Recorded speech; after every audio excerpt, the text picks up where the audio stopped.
Father Jeff is the chaplain of the Metro Achievement Program in Chicago. He was ordained a priest in 2015, and before entering the priesthood, he served as a professor of political philosophy and liberal studies at the University of Notre Dame, Holy Cross College.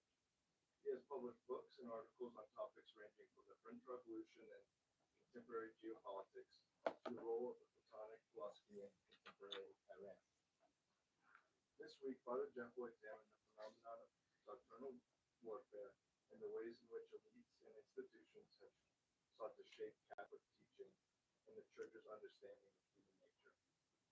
Building on our previous discussions of propaganda and social engineering, we will look at the struggles over Catholic teachings in the 1950s and 60s and consider how similar mechanisms continue to operate today, particularly amid debates surrounding Gaza, Israel, LGBT issues, and the Church's teaching about the Jews. By examining the history and the mechanisms of doctrinal warfare, we can better understand both how we arrived at the present moment and the challenges facing the Church today. We're looking forward to an engaging and thought-provoking conversation this evening. Thank you. So just to review what we've done up to this point, and there's three ideas that could help us approach what we want to discuss tonight. Also, to I think summarize what's come up to this point. First of all, Jesus Christ, when he ascends into heaven, he says, "Go and teach all nations, right, to observe all that I have commanded you." And that's the mission of a Catholic, right, to go and teach all nations.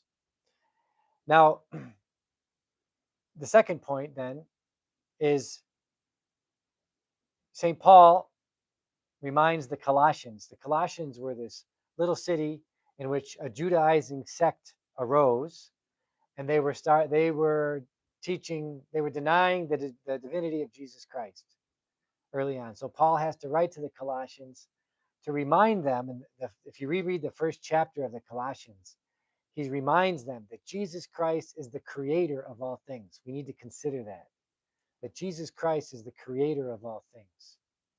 And then also at the Last Supper, Jesus Christ reminds the apostles that he is the vine and they are the branches. By the time you get to Rome, Paul's letter to the Romans, Paul reminds the Christians in Rome that you're connected to the vine, but you could be cut off. And if we understand these three images in relationship to the way Samuel Huntington describes the United States, and this Jones discusses this in the first third of his book. We're reading this summer the last third, so this is an encouragement to go and read the first third, or maybe we'll consider it at another day. But that Samuel Huntington says in every country, especially like the United States, you have the settlers and the migrants. Right? In every place, the settlers, they set the form of the place. That needs to be discussed, or that could be discussed, but the settlers set the form. The migrants, they have a different question. Right? The question for the migrant, in the case of the Catholic migrant, is how am I going to teach this nation that has already been set? But the challenge is, I have to, as I teach this nation where the form has already been set, I have to remind them that Jesus Christ is the creator and that they have to reconfigure the form according to the model of Jesus Christ. The traditional teaching of the church on this point is the divine law is the standard of the human law. Kind of a simple way of summing it up. Right? The divine law is the standard for the human law.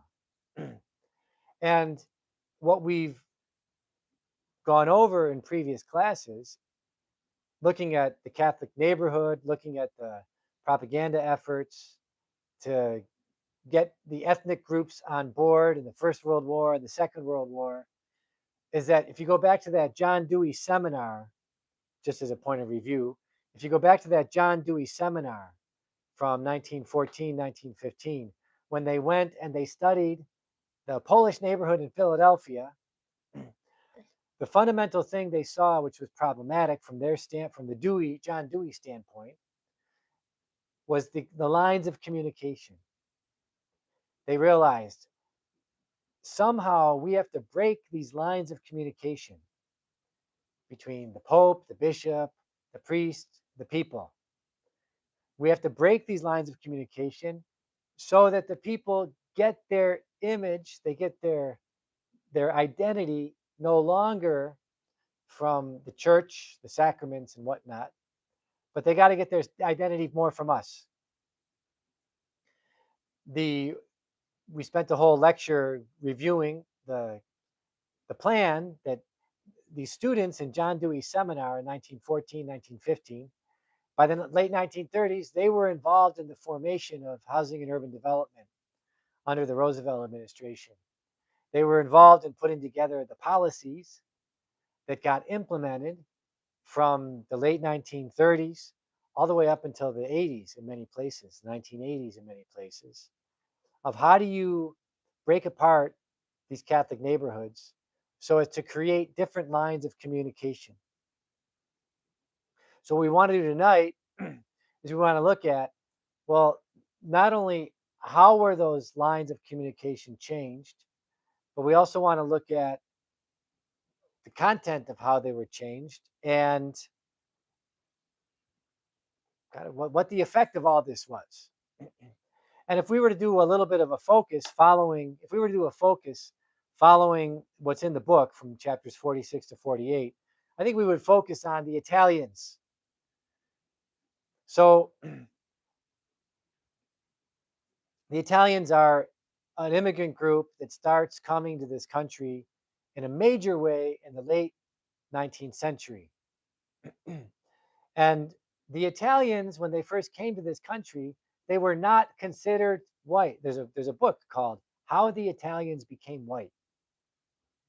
And most people don't know this, but the largest lynching in the United States history was actually not of black people. Right? The biggest lynching in the history of the United States was in the 1890s in New Orleans. 11 Italians were lynched, which the book gives some of the details. We could look into that even more if we wanted to. When Madison Grant wrote his treatise on his Darwinist racial theories, which, by the way, Madison Grant was an American racial theorist in the early 20th century.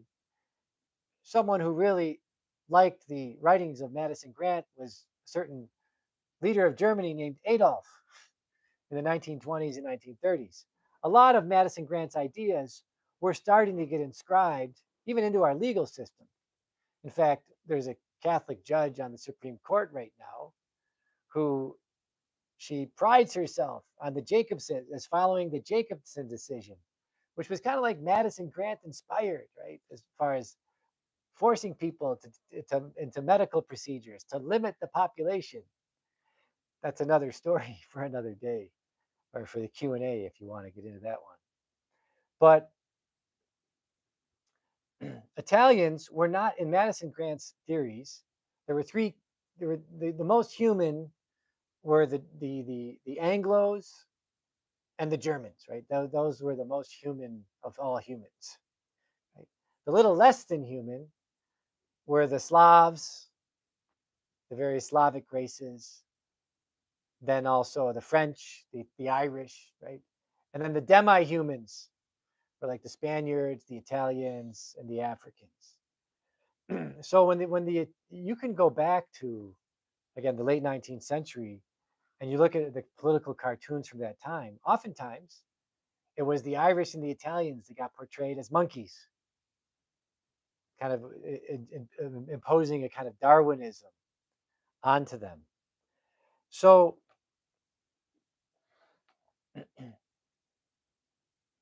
we went over last time how there was a great fear, especially as the Protestants. Theodore Roosevelt best articulates this, right? He says to the elites, his fellow Protestant elites during his lifetime, he says, "You're not manly enough to have children. you're going to lose the country to the Italians, to the Irish, right, to the Catholics, because they're at least manly enough to still have children. So the Protestant elites, they, by the time you get to the end of the Second World War, they know that, well, it's time to, we're going to have to let somebody else into the elite circles, right? Because we're just not going to, we're not having enough children to be able to properly educate the elites for the future. And the only two options at that time were the Catholics and the Jews, right? The Jewish people and Catholic people. So, but what we see in John Dewey's seminar, what Dr. Jones in the book says is identity theft takes place. The way that Catholics, I think the way of putting it is this: the way that the Catholic ethnic groups should have assimilated into the United States is that, well, as generations go on in the second and third generation, which would be the 50s and then the 70s and then the 90s, what the normal trajectory of things would be that, well, there would be a little bit of a shift from their ethnic identity being their primary identity to their Catholic identity being their primary identity. And what happens though instead is that in many cases, what replaces the Catholic identity is white as time goes on. And we want to look into, well, how did that happen? So I want to discuss tonight the production code, both how it got put together and then how it got broken up. The Kinsey Report, 1948. Then John Courtney Murray and the Second Vatican Council. And then finally, the Civil Rights Movement. And so one of the things that happened in the 1930s is the production code got put into place. And the typical history here is that for some strange reason, we don't know why, the Catholics got all uppity in the 1930s and decided to impose censorship on the rest of us by this production code. Finally, we were freed in 1965 from the production code. And what I would like to suggest is a little bit of a different story. Because first of all, the production code was a voluntary code. It wasn't inscribed into the legal system. What happened is that in the early 1930s, it's true, but in the 1920s and into the early 30s, for the standards of the time, the movies were becoming blasphemous, lascivious, right, impure, immodest, right, all the things that you wouldn't want your children to go see. And in the early 1930s, the Protestants got together and they tried to enforce some sort of a production code, but they didn't have the people or the interest to really give it any muscle or any teeth. Finally, in the middle of as the Depression is getting going in 1933, 1934, the Warner Brothers and the various houses in Hollywood, they had taken on such debts that they basically needed people to go to the theaters. And there were several films that were made. I don't remember them off the top of my head, but it led the Catholics, actually the bishops, went to Warner Brothers, and they basically said, "Would you be willing to do a modem of understanding, right? Would you be doing an MOU as far as the making of movies, and a memo of understanding as far as making movies?" And Warner Brothers said, "Absolutely not. Nothing of the sort. We're not interested." A few months later, whatever movie came out was especially scandalous. And the bishops basically said, no Catholic should go to a movie theater until Hollywood is willing to come to some sort of an agreement about a production code. And so at that point, all the Catholics obeyed. In those days, mass attendance was probably 90% of the Catholics per weekend. So if the bishops were, and also it's an example of the lines of communication were working. So no one went to the theaters.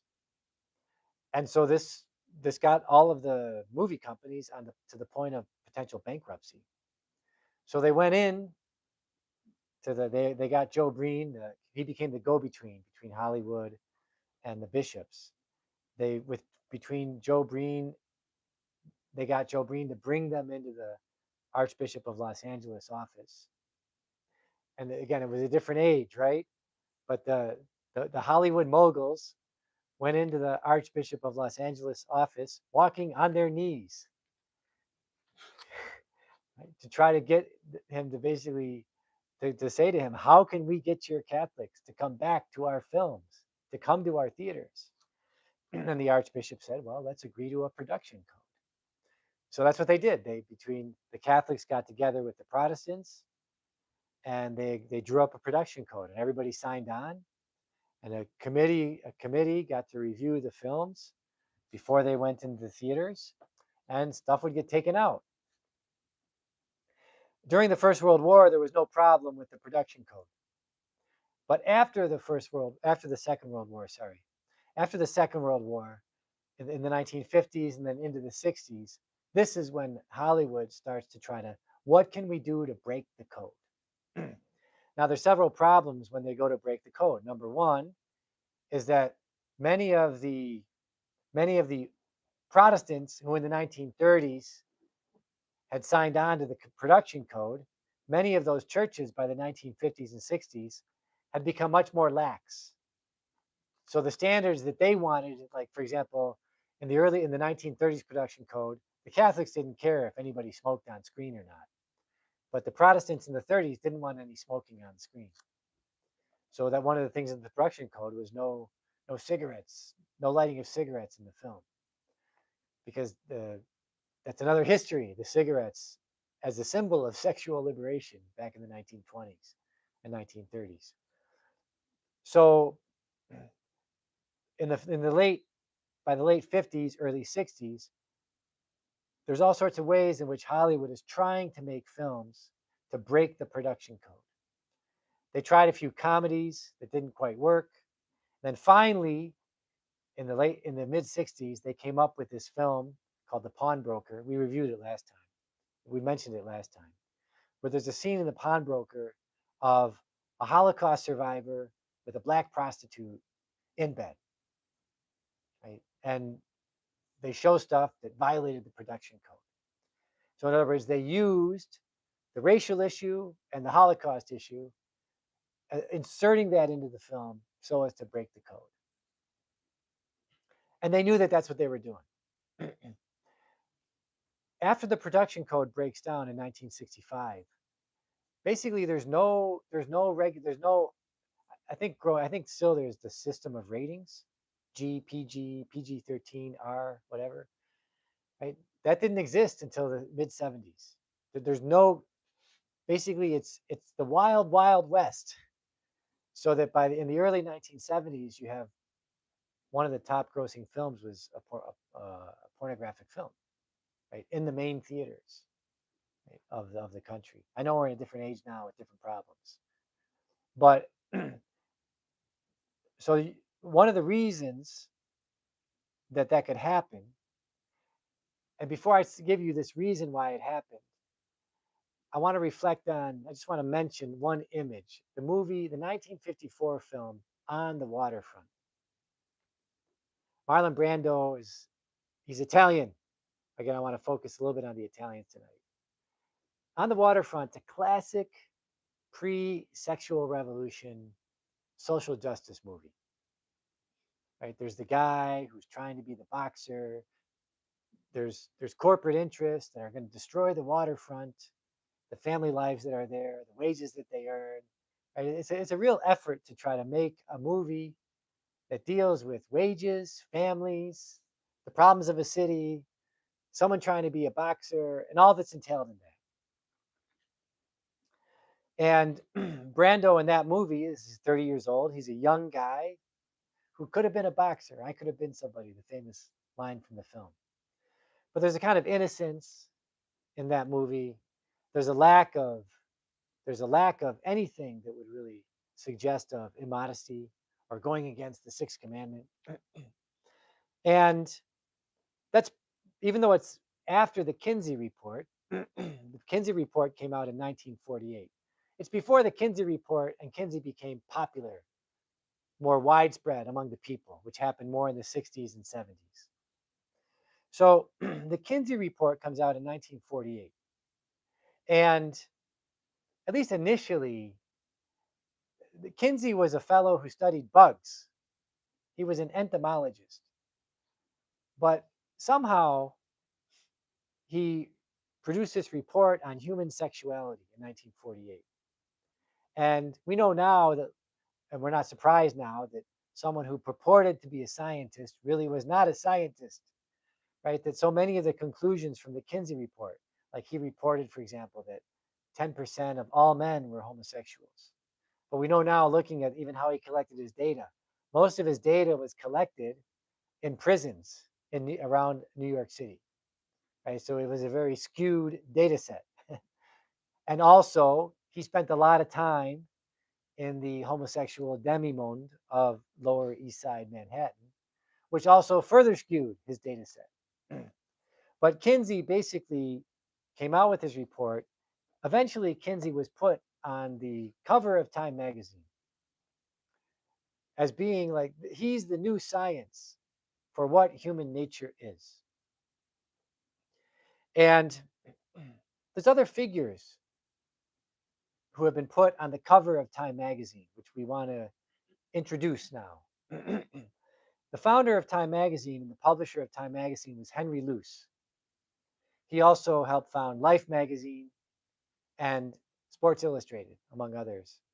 He's a in the days of the magazine, when I was growing up, for example, in my house, we had Time magazine and U.S. News and World Report. Those were the two magazines it seems like everybody had. Luce had this, he was not a super practicing, believing Protestant, but like many Protestants, the last thing that they lose is their anti-Catholicism. Right? So Luce had this residual anti-Catholicism, which was further complicated when his wife converted to Catholicism. But he was clearly part of the elites. And we know now from research that's been done that from the beginning of Time magazine, he had contacts with the highest levels of government, especially the FBI, and then beginning in the 1950s, the CIA. There was a character named C.D. Jackson, who was the liaison between Time magazine and the Senate and the CIA. And there was if you ever want to read about this, Dave Wemhoff, the first edition of his book, John Courtney Murray, Doctrinal Warfare and the CIA. It's a great book. You could also read almost any biography of Henry Luce, which will also show some of these things.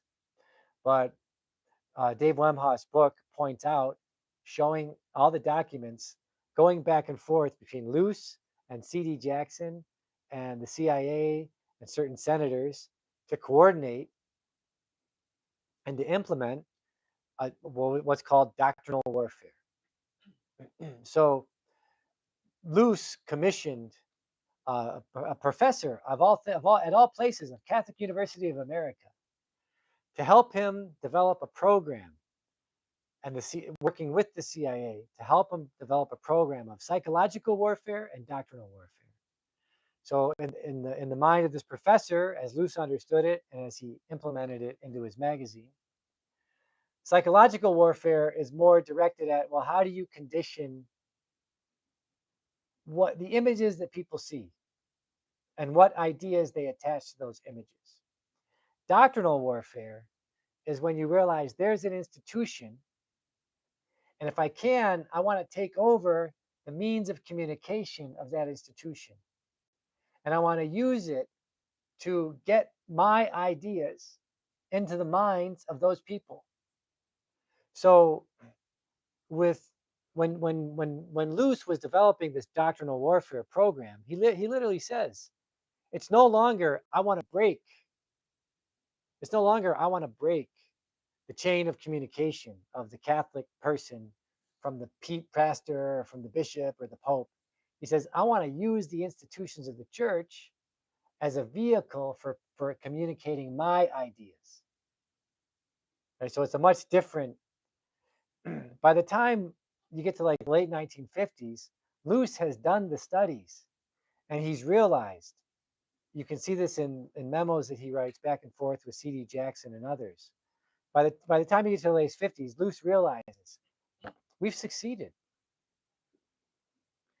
The typical Catholic in this country no longer gets his information about the church from his diocesan newspaper or from his parish bulletin. He gets his information about the church from Time magazine. So, knowing this, Luce and C.D. Jackson, in the 1950s, they began to scheme. Is there a person we could promote through Time magazine who could be helpful for us in our doctrinal warfare program? Who could be helpful for us in using the instruments of the church, not to communicate the Catholic ideology, but to communicate my ideology, the American ideology, me, Henry Luce, the publisher of Time magazine, I'm an advocate of the four freedoms. Henry Luce went so, as part of his efforts, he went so far as to start a university in Rome called Pro Deo University. And that was part of he got funding from the CIA to start this university. Eventually we found the documents that said that university we were using our money better in other ways, so we didn't need the Pro Deo University anymore. But that university still exists now. It's now a business school in Rome. It's not. I don't think it has overt CIA or obvious CIA connections anymore. But the building still exists. It's still a university. So John Courtney Murray was this fellow. He was a Jesuit. He wrote a book called We Hold These Truths. And in We Hold These Truths, on the one hand, it's a book that if you just read it from the context of what are the basic ideas that it's purporting to advance, you would see that you would think, oh, he's just advancing like the natural law. The church we should just be one of many in the United States. And the natural law, we all just want to try to help each other live the natural law, right? That's kind of the purpose of We Hold These Truths. And also there's a sense also in we Hold These Truths that, well, the United States is the best place possible for living the moral law, for living the natural law. John Courtney Murray was either embarrassed or ashamed of the church's traditional assertion that the divine law is the standard of the human law.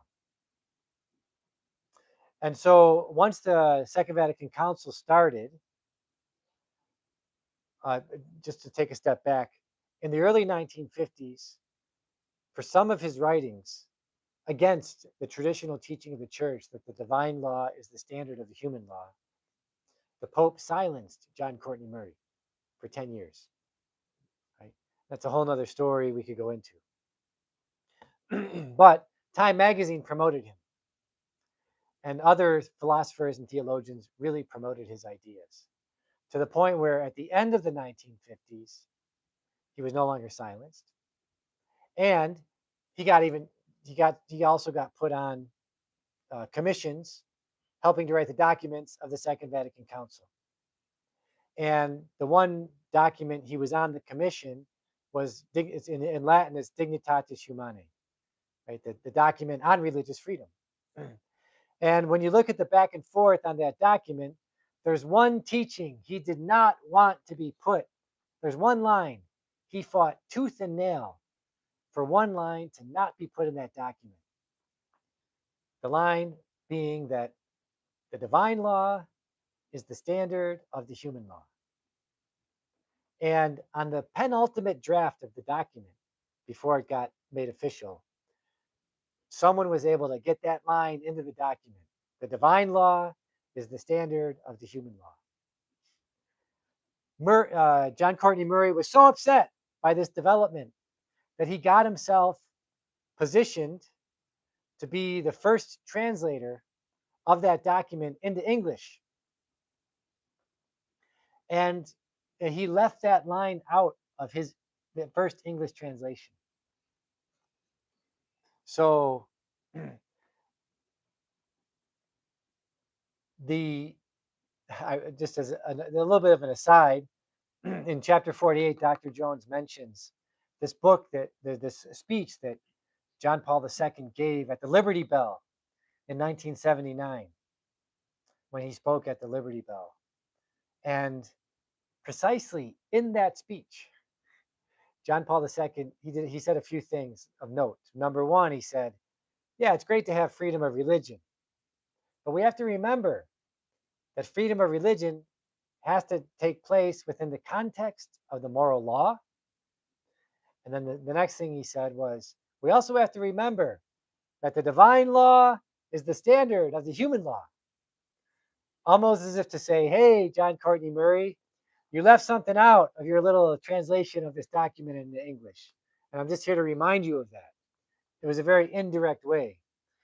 And of course, in the second English translation in the 1980s, and in the subsequent English translations, yes, the Murray translation has been superseded, right? And so you're not going to find that mistake in future translations. But the point is that Luce began to see, and especially liberal Catholics began to see, that Time magazine it was the source of Catholic identity for so many Catholics. My stepfather was someone who I think was a classic deracinated Catholic, that he had been divorced, he had lost touch with the church, and he essentially he would sit down with us and discuss Time magazine with us. But that was the extent of his Catholic formation, as far as I could tell, in the 70s and 80s. So, just as another example, we hear that you hear this phrase, the spirit of Vatican II, right? The spirit of Vatican II. Where did it come from? Right? The person who coined the phrase, the spirit of Vatican II, was a guy named Michael Novak. And he was, at that time, he was a CIA agent working for Time magazine. I don't think he ever stopped working for the CIA myself, which I could show you if you want to learn more about that. But he coined the term the spirit of Vatican II and got it put into Time magazine in 1963. And that's one of the things we're still dealing with to this day. Are we like the Pope just gave a speech, or he sent a letter to a conference on the liturgy, and he didn't mention the spirit of Vatican II, but he basically said a lot of the things that were done in the 70s and 80s and maybe even up to the present that are unfortunate as far as how the mass was said. Also, many things that were done as far as the moral life, living the moral life of Christ, that were promoted. They were all promoted under the guise of the spirit of Vatican II. And this came from people like Michael Novak writing for Time magazine, but then the liberal Catholic intelligentsia in this country and really throughout Europe, but Europe, Latin America, it's different circumstances, different problems. But they've done a lot of the damage that they've done under this mantra of the spirit of Vatican II. When I was in Rome in 2012, 2013, that's when I went there to study for the priesthood. Of course, one of the first speeches I saw in Rome was a speech by Pope Benedict, in which he precisely said this. He precisely said, for the last 40 or 50 years, we've done a lot of things in the church under the mantra of the spirit of Vatican II, but not following the documents of Vatican II.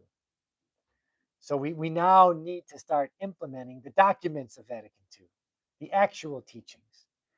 And Pope Leo just said this in a little letter that he sent to this conference on the liturgy run by cardinals and bishops and whatnot. So it's more of an official conference. He said, we really need to be faithful to the rites, the rubrics, the instructions of the liturgy.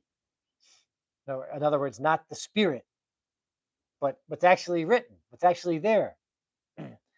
And so the doctrinal warfare program, it did a lot to try to fight against that teaching of Jesus Christ. Go and teach all nations to observe all that I have taught you. Instead, it was more like assimilate yourself to this great society of freedom, right? For various reasons. And also, what if you ever see On the Waterfront, the first thing you'll notice is that it's one of those movies where kind of it didn't create a genre of movies of like, so economic social justice type movies. That didn't happen. And in part it didn't happen because of the civil rights movement. Right? At the same also under the spirit of Vatican II, all these errors from the Kinsey report, they got incorporated into Catholic schools, Catholic seminaries. By 1972, Dr. Jones writes about this in his book Cardinal Kroll and the Cultural Revolution. It also appears in Libido Dominandi. By 1972, you have this fellow who's writing the guidelines. This, Now, the guidelines that he wrote, they're no longer used in any seminaries. But this guy in 72, as he was an atheist, he was still officially a priest, but internally he was an atheist. He had stopped believing, and also internally he had embraced the Kinsey report. So he wrote these guidelines for formation of priests in seminaries that basically followed Kinsey. And because people were trusting the science, and the science was Kinsey, they bought it hook, line, and sinker. It's one of these fascinating things about propaganda that Jacques Ellul writes about in his book on propaganda. He says the most susceptible to propaganda, the people whose minds are most easily penetrated by propaganda are actually the college educated types, right? So there's people you'd find in seminaries, ironically.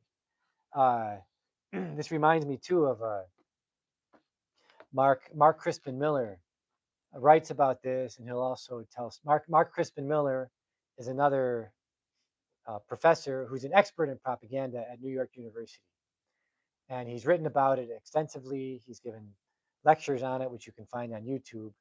But he likes to point towards a diary from the 1930s and 1940s in Germany, in which this Jewish fellow notes in his diary that the people that seem to be most influenced by this wicked racial ideology are actually his fellow intellectuals, not the working class. Right? The working class seem to be a little bit more circumspect about the whole thing. So we all so the Kinsey report, again, Luce put John Courtney Murray on the cover of Time magazine for a reason. Luce put Kinsey on the cover of Time magazine for a reason. Another another movement and whose leaders also get put on the cover of Time magazine are, of course, the leaders of the civil rights movement. And throughout the entire history of the civil rights movement, you can see that there's this tension. You go back to the very beginning of the civil rights movement. This is in a book. One place you'll find it is this book, Murray Friedman. Murray Friedman is a professor at the University of Pennsylvania. He has a nice little book on the history of neoconservatism in the United States in the 20th century. And then Dr. Jones also puts it, and I forget now what book it's in, but the history is also in Dr. Jones's book. But what you see, you go to the beginning of the NAACP in the early 1900s. And right at that moment, the figure who is actually becoming quite popular among the rising black middle class in this country was Booker Washington. And Booker Washington was basically saying, I'm oversimplifying it, but Booker Washington was basically saying, we got to stop complaining about our past. We got to form good families. We got to have the first generation will probably be mostly manual workers. And then based on that, we'll slowly rise up and have our influence in American culture. And this is an interesting history that I'm going to go one step further back now. We're all probably familiar with at least 1848. That's the year of revolution in Europe, which gives rise to the birth of the communist movement, the birth of Marxism. Well, after 1848 into the 1850s and 1860s, you get the Marxists in Europe, in Germany specifically. They say, well, how are we going to get Marxism going? Especially when you think of the 1850s. How are we going to get Marxism going outside of Europe? Because it just might not be possible in Europe. There's too many aristocrats. It's too complicated. So they actually thought of two countries. Right? They thought, well, we could go to Russia, because in Russia, if you take out the Tsar, if you assassinate the Tsar, you can take over the administrative bureaucracy of Russia, and you could rapidly implement Marxism there. And then they thought also, if you go to the US, in the US, you have this potential massive group for a lumpen proletariat, right? The people that you could send to the front lines to die in the revolution, the lumpen proletariat. That would be, of course, the black slaves. So it's a fascinating little history that doesn't get taught in school, though I think it should be. This one Marxist from Germany, Attila Assing, Assing. She comes to the US to seduce Frederick Douglass. And one of the places she goes is Hoboken, where she lands is Hoboken, New Jersey. In those days, Hoboken, New Jersey, in the 1850s, that was one of the landing spots for Marxists who were immigrating to the United States. But basically from Hoboken, she's able to eventually meet and seduce Frederick Douglass. And she got Frederick Douglass to abandon the lady that he married, Mary Fagan. Right? If we probably learned that in school. Mary Fagan, she was the Irish girl who paid for Frederick Douglass to liberate him from slavery. Right? Well, anyway, once Attila Assing showed up, Mary Fagan took second place, and Attila Assing ended up never marrying Frederick Douglass. They lived a so-called free relationship. And then in her later life, when she lost her teeth and Frederick Douglass left her, she writes these letters kind of lamenting that he checked out of the free relationship. But you go back even to that point, right? That there's always this tension between Marxists who are trying to take over the anti-slavery movement. And when you get to the early 20th century, the NAACP at the founding, it was Du Bois and a group of Marxists, a group of Jewish Marxists, basically. And on the one hand, they engaged in character assassination against Booker Washington, and then the promotion of Du Bois to be the figurehead leader of the NAACP. 10 years later, you get the story of Marcus Garvey. Marcus Garvey steps into the offices of the NAACP in New York, and he says, "Where are the black people?" Once again, because he realized this is an ideological operation which is not interested in black people. Black people are a front for something else. Now, again, Marcus Garvey got, basically up to the present day, Kyrie Irving, Yee, if you cross the leadership, you're going to get character assassination, one way or the other. So that's continued to our own day. But there's always this tension. It's part of the NAACP. It's part of the Harlem Renaissance, and it's part of the civil rights movement in the South.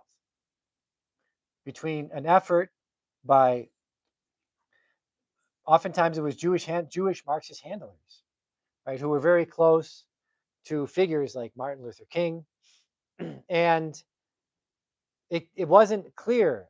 There were moments when it wasn't clear. Are you pursuing, right, legitimate legal changes to bring about justice, or is something else going on? What Dr. Jones shows us by the late 50s and especially in the early 60s, and then especially as things come north, that you start to see ideas of the sexual, Kinsey's practices, ideas of the sexual revolution start to get melded together with many of the practices of social justice in the civil rights movement. And this happened in the Catholic Church too. So many leaders, so many Catholic leaders in the 60s and 70s that got involved in civil rights ended up losing their faith because they also embraced some of these practices against the Sixth Commandment, against chastity, against celibacy. Well, we also, by the late 1960s, Daniel Moynihan, who was an advocate of the civil rights movement, he was a senator, right? He publishes the Moynihan report.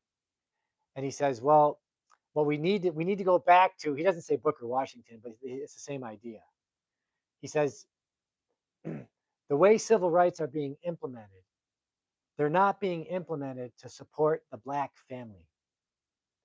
We got to go back to supporting the Black family. If we don't support the Black family, we'll never get Black people into the middle class. Right? There's something, and Catholic social teaching is very clear on this, right? Whether you're talking about policy, economics, right? Wages should support families. uh, Moynihan saw, and Moynihan himself was blacklisted, even though he was a Democrat.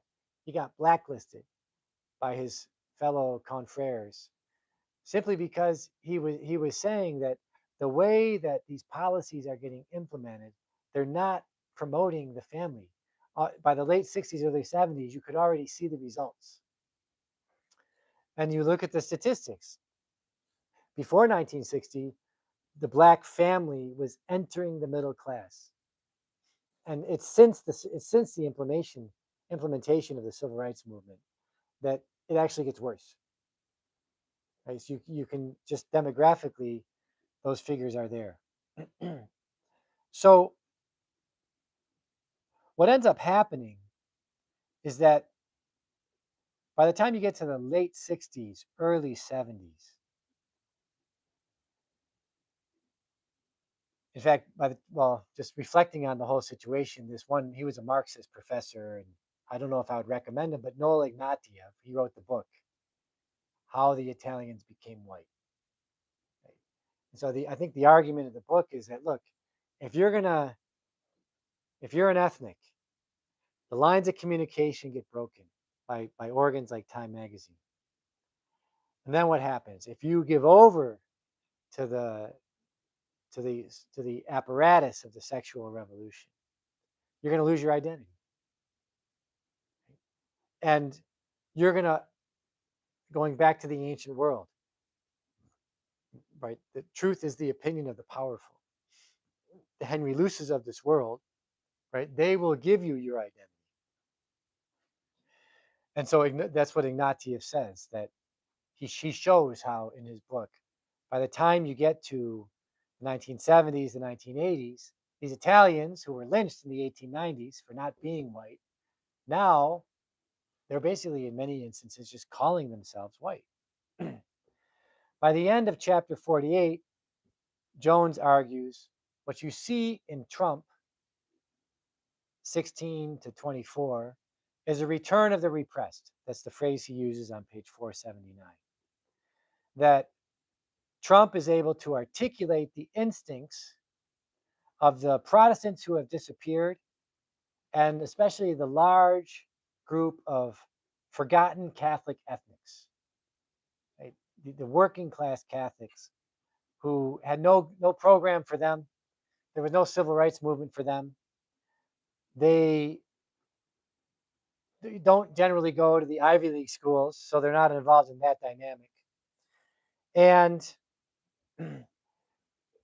by the time you get to the 2016 to 2024,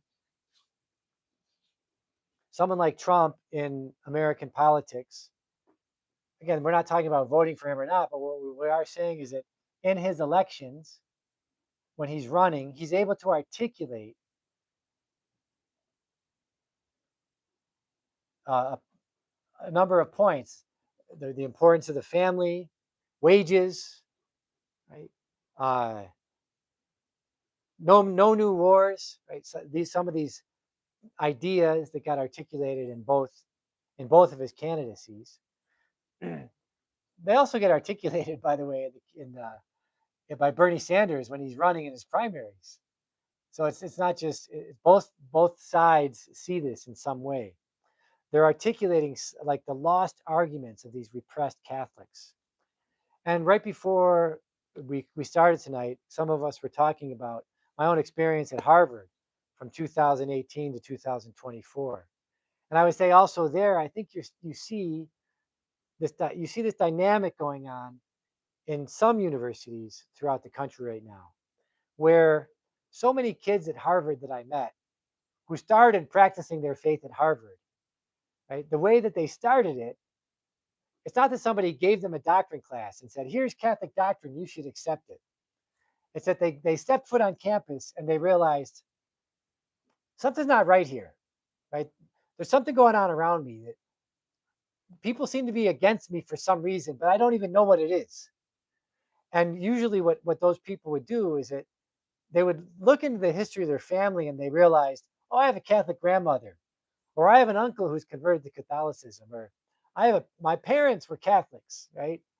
And then they would quickly read, or someone would teach them the basics of the Catholic faith, and then they would realize that's my identity, right? That's why I'm being attacked. There's something residual that I've kept from that part of my family's history, or something I've gotten, something I've seen. And so that's where you can say you see also this happening now in many places where, again, Jones calls it the return of the repressed, right? This Catholic identity, which Luce worked so hard to replace, well, it didn't get updated in the way that he hoped it would have gotten updated. And so what awaits us next, it was also interesting when I was at Harvard how so many of the Catholic converts felt an immediate allegiance to the people of Gaza. I mean, they didn't feel an allegiance to Hamas, and whether it really was Hamas or not is another question. But whatever happened on October 7th, obviously they were against that. But as soon as the bombing started of Gaza and it became clear that there's a complete disproportionate uh, loss of life. At this point, I think it's 60,000 casualties in Gaza. So the complete disproportion, you could see it was kind of the Catholic students asked me several times, let's go to the where they have the tents, where the Palestinians have the tents at Harvard. At Harvard, there was no outside groups that were let in, so it was much more peaceful than maybe what you might have seen at Columbia in the news, for example. But like they immediately wanted to be there, like with the Palestinians. It's kind of funny. So, and I think that's a big difference, even from when I was at Notre Dame in the 80s and 90s, and especially the early 2000s, where there was in the 80s at Notre Dame there was a much bigger group of people that might have been sympathetic with the Palestinians. But by the late 90s, early 2000s, all those faculty were kind of removed from Notre Dame. And there was I don't think there was almost hardly any uh, sympathy with the Palestinians, for example, at Notre Dame, in a way that the Catholics showed it at Harvard when I was there. But I think I've gone long enough. We can take questions now, if there are any, or comments.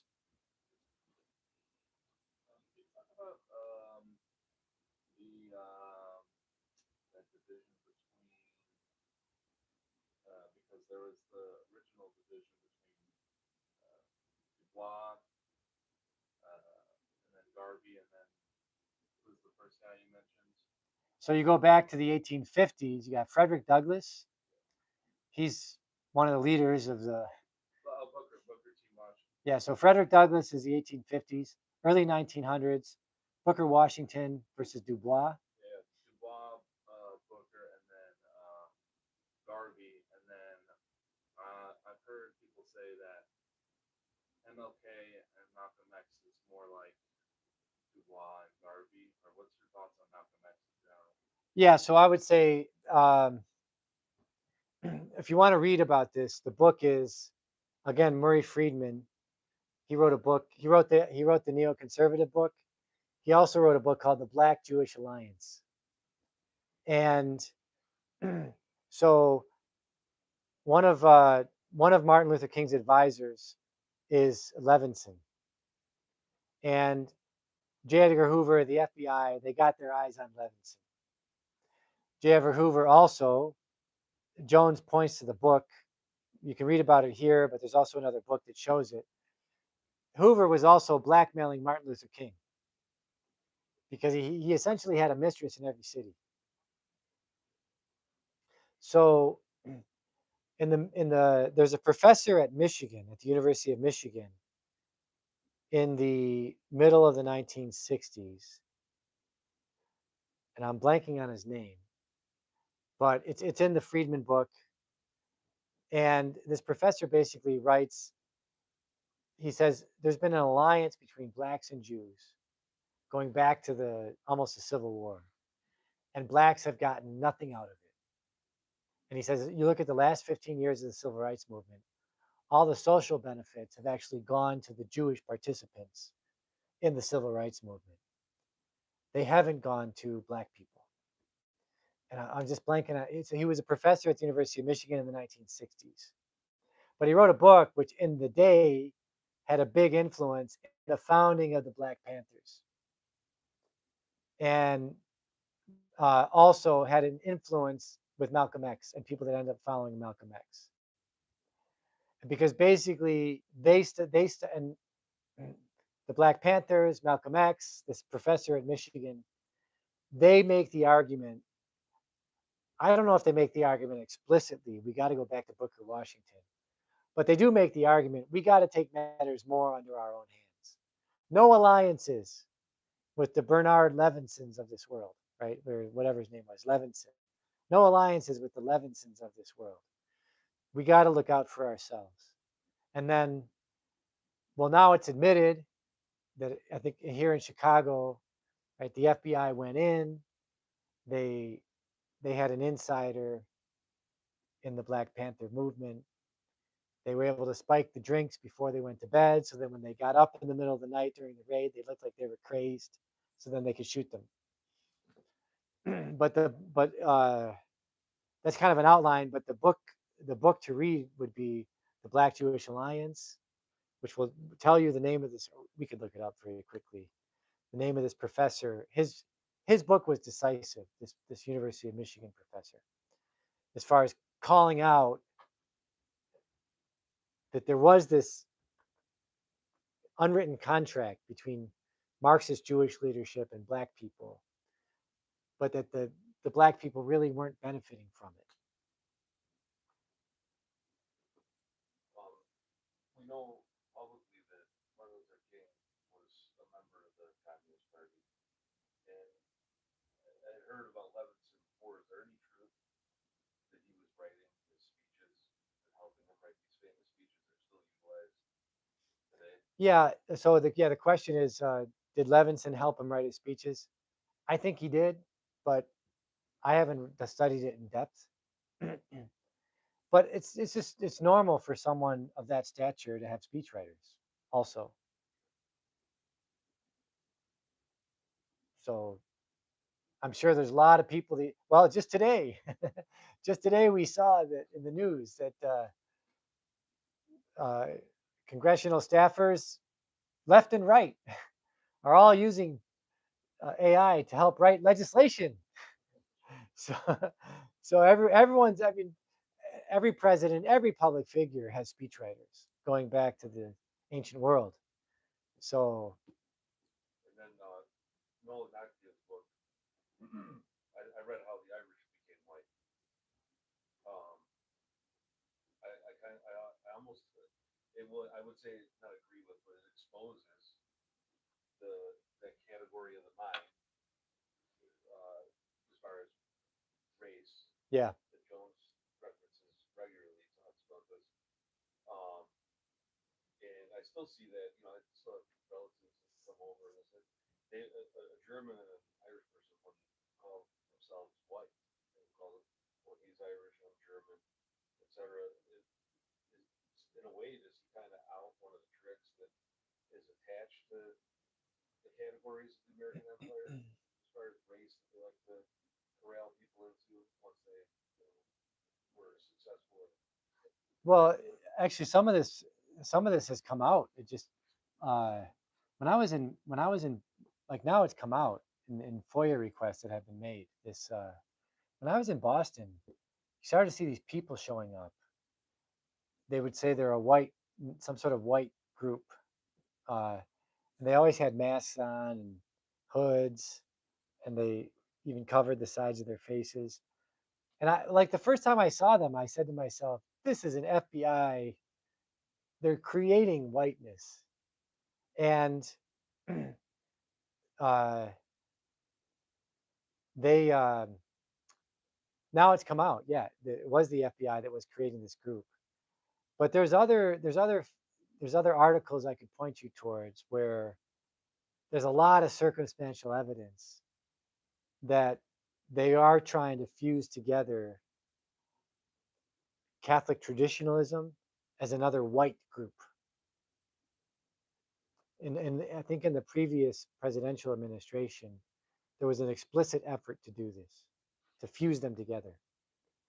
And some people fall for it, right? There are some Catholics out in Idaho who are, for I saw them at one point trying to go back to some speeches from Germany, not from the tippy top, but speeches from Germany in the 60s to try to make some sort of an argument that there's a white Catholicism.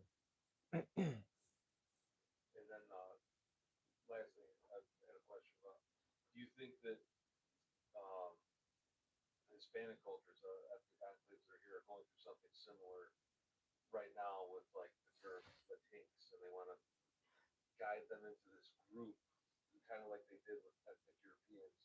They want to do that with ethnic Hispanic cultures. Yeah. And Oh, I yeah. see a lot of resistance to that. Right. I don't think it's as successful. Right. Someone told me it may be because the Spanish language is gendered.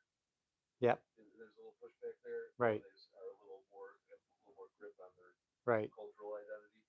But do you think these are the same characters behind Latinx? Oh yeah, yeah. I mean, there's always this. It doesn't. I don't think it's everywhere, but for example, when I was at Notre Dame, I met this young lady.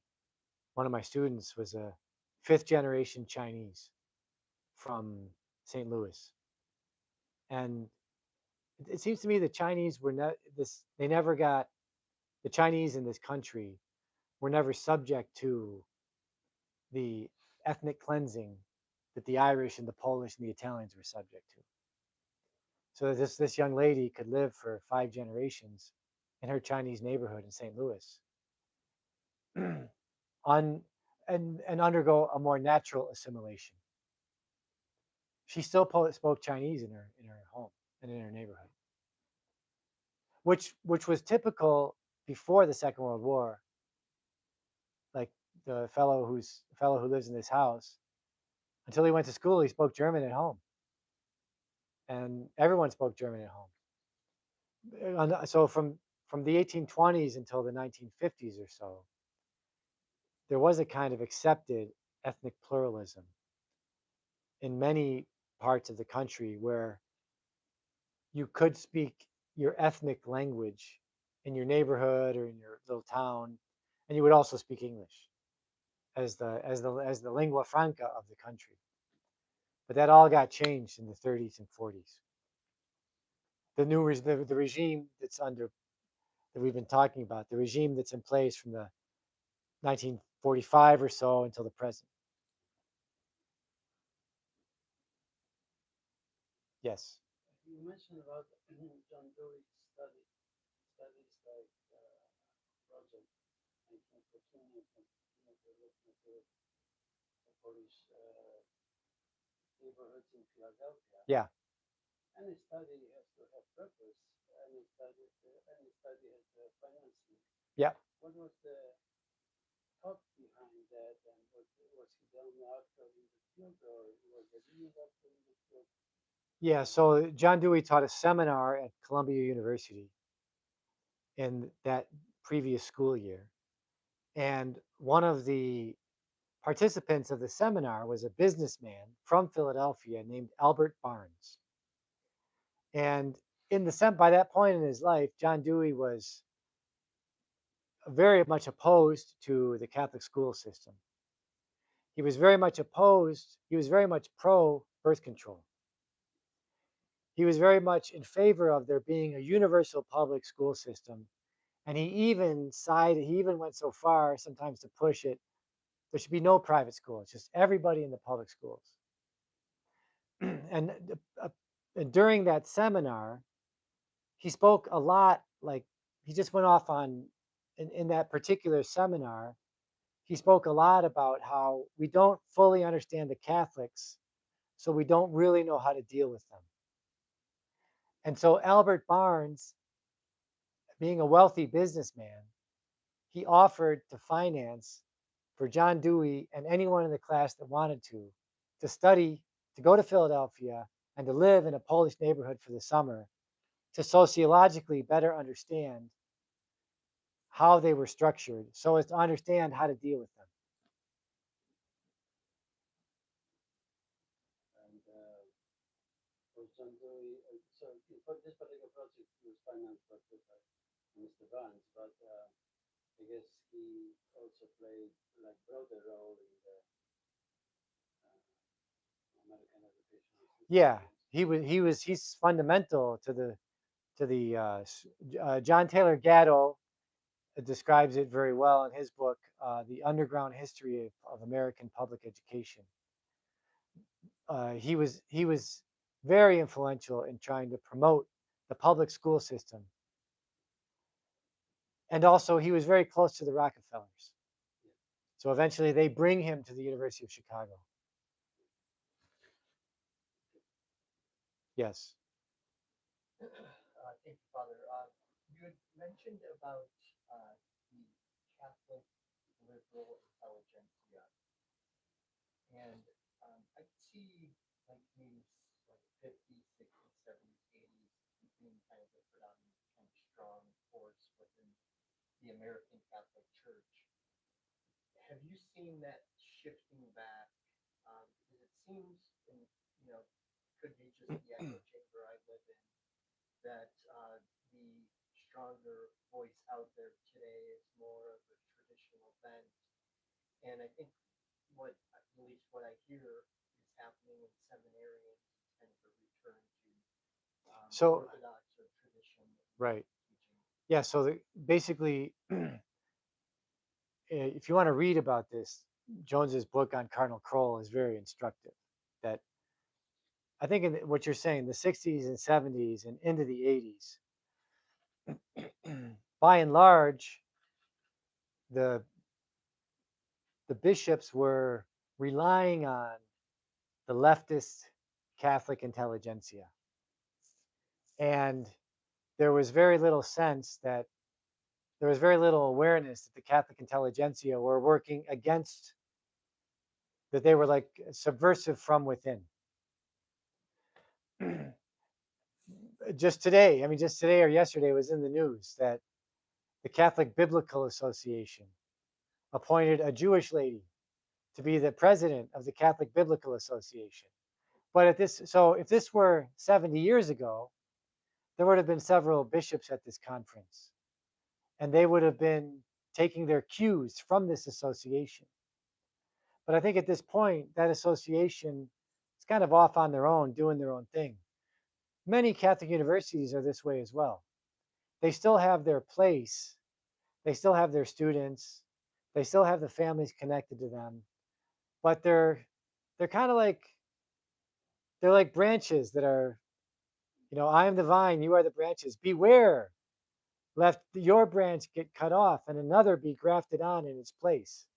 Right? They're like or the weeds and the wheat, another image of our Lord.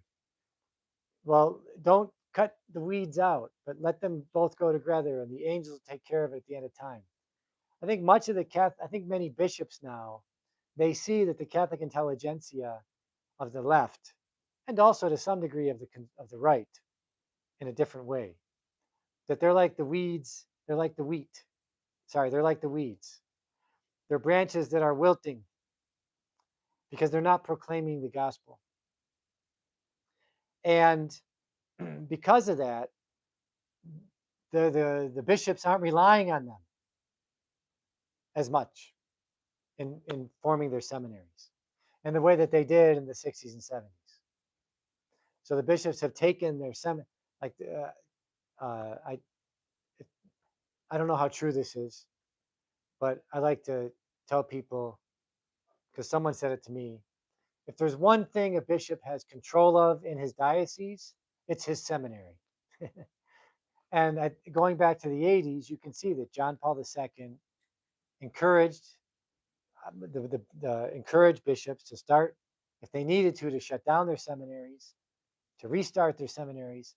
Cardinal Stafford in Denver, he completely shut down his seminary and then refounded it several years later, because he realized the Catholic leftist intelligentsia that's running the seminary, they're running it into the ground. I need to refound it. So it's also the case that many young seminarians, they're not being educated in the faith, even at Catholic schools. They're basically being educated in the faith by alternative podcasts, right? Because sad to say, many Catholic universities, many Catholic schools, they're not really communicating the content of the faith to their students.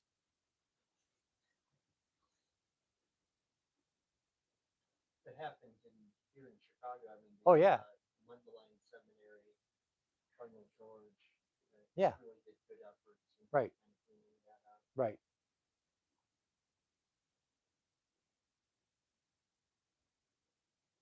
Good. Well, let's go have a real conversation in the next room.